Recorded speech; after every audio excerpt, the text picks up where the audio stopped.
Je vais passer la parole à Ralph Benchir. Alors, comment présenter Ralph? C'est extrêmement difficile parce que j'oublierai des parts incroyables. D'abord, c'est un ami de l'Institut. Ça suffit pas. Je reste là? Je reste là. Non, il anime une émission fantastique sur France Culture.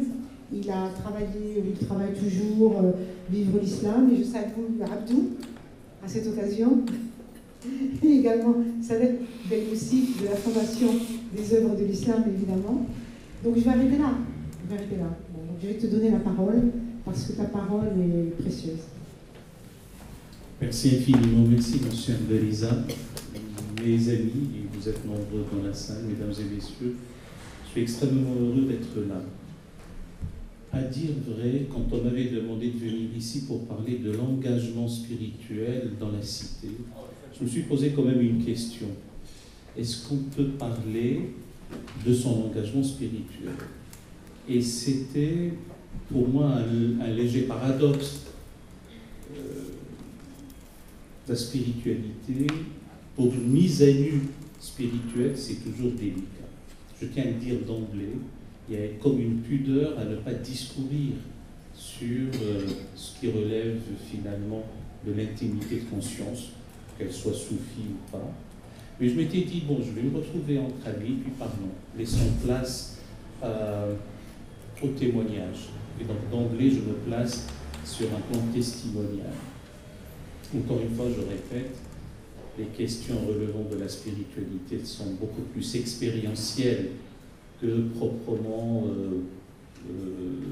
rationnelles et encore moins ne relèvent pas du discours.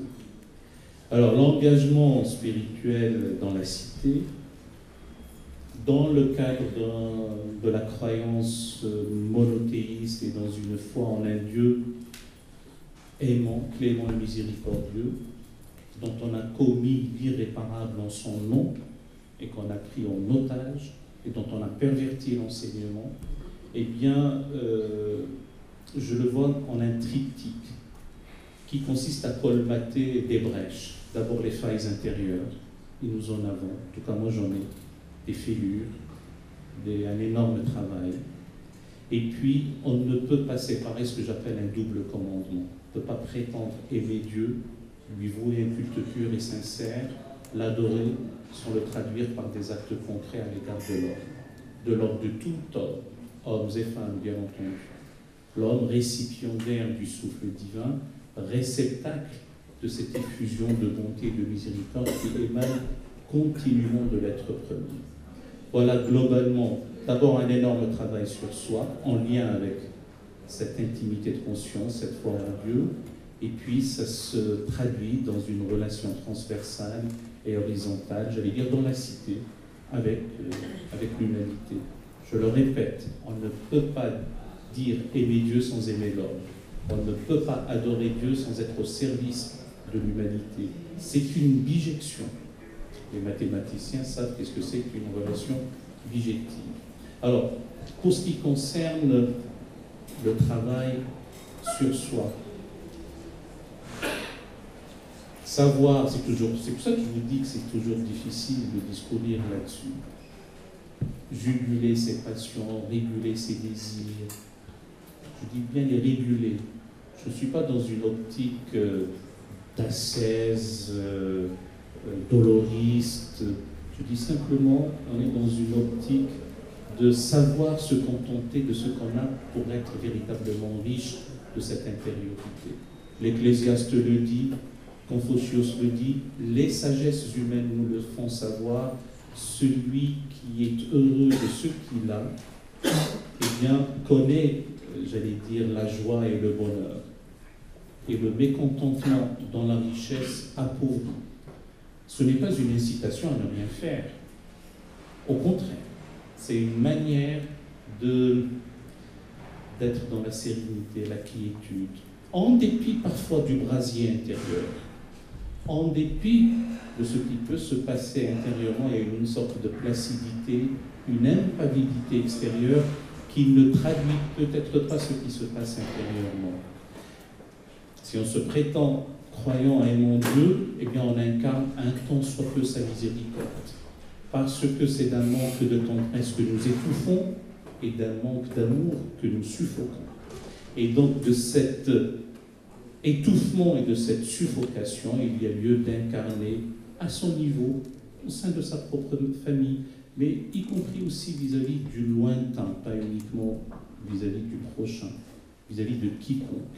Cette place laissée à la tendresse, à la miséricorde, à la compassion en premier du terme d'une sympathie. Et qu'est-ce que c'est que la sympathie? C'est partager un pathos commun et synchrone, en même temps, c'est-à-dire le sentir avec autrui. Sinon, ça n'a pas beaucoup de sens de parler d'un engagement spirituel. Quand je parle de soi, quand il s'agit de spiritualité, j'ai peu de scrupules à citer le Coran, parce que le Coran ne peut pas en brandir des versets comme ça, tout un tour de bras et les sortir hors contexte. Là, je fais allusion au verset 13 de la sourate, le verset 11 de la sourate 13, celle du tonnerre, que vous connaissez tous. Aucune nation, aucun peuple, aucune communauté, aucun groupe humain ne change véritablement si pris individuellement les membres de la nation, du peuple, de la communauté ou du groupe humain n'entreprend pas un travail d'introspection, un travail sur soi.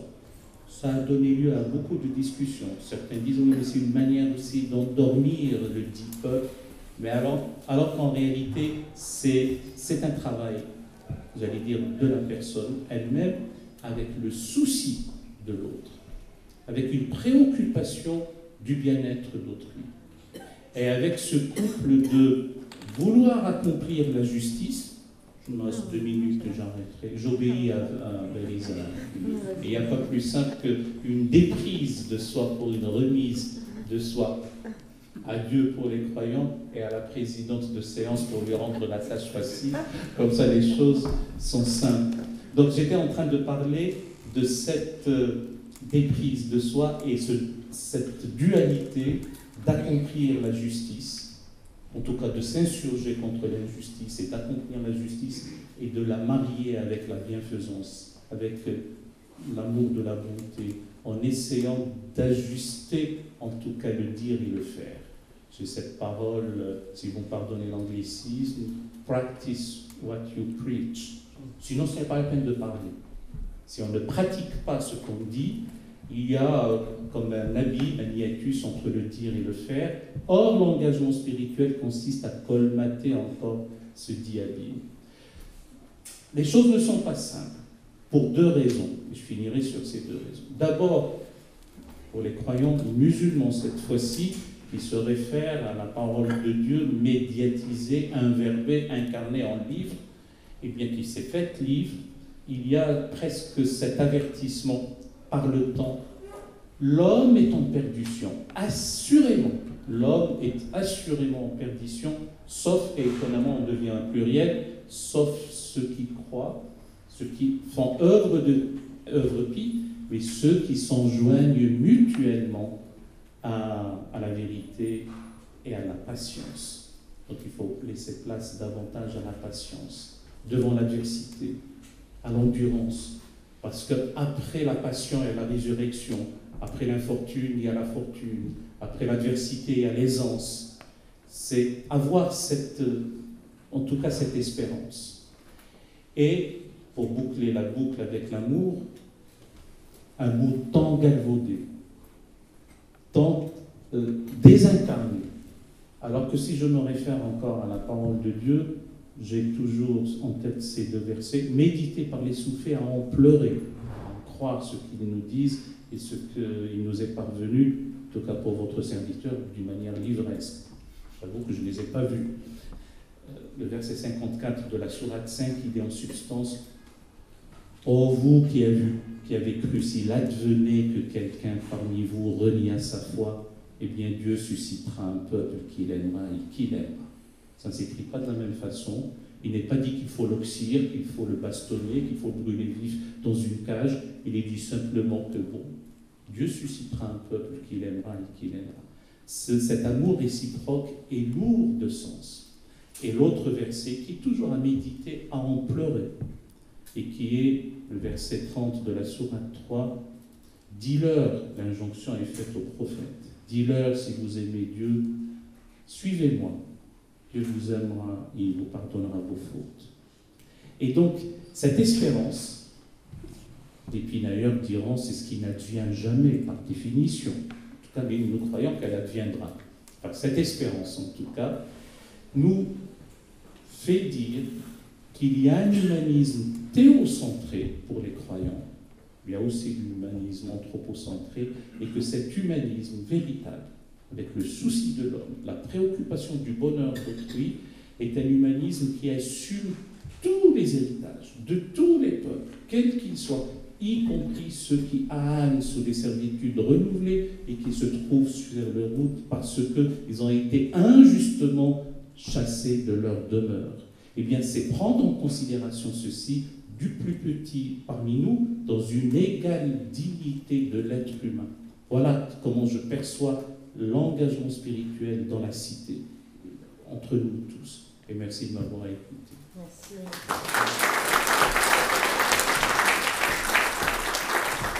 Merci Raled pour cette qualité toujours égale d'érudition. Merci infiniment. Tu nous as demandé de prendre conscience de nos fêlures et de nos failles. Bien sûr qu'il faut le faire. Il faut le faire bien sûr à travers le travail sur notre ego. Et en fait, tu nous dis l'amour, c'est connaissez-vous vous-même d'abord pour aller vers l'autre et pour vous dépasser. Merci Raled.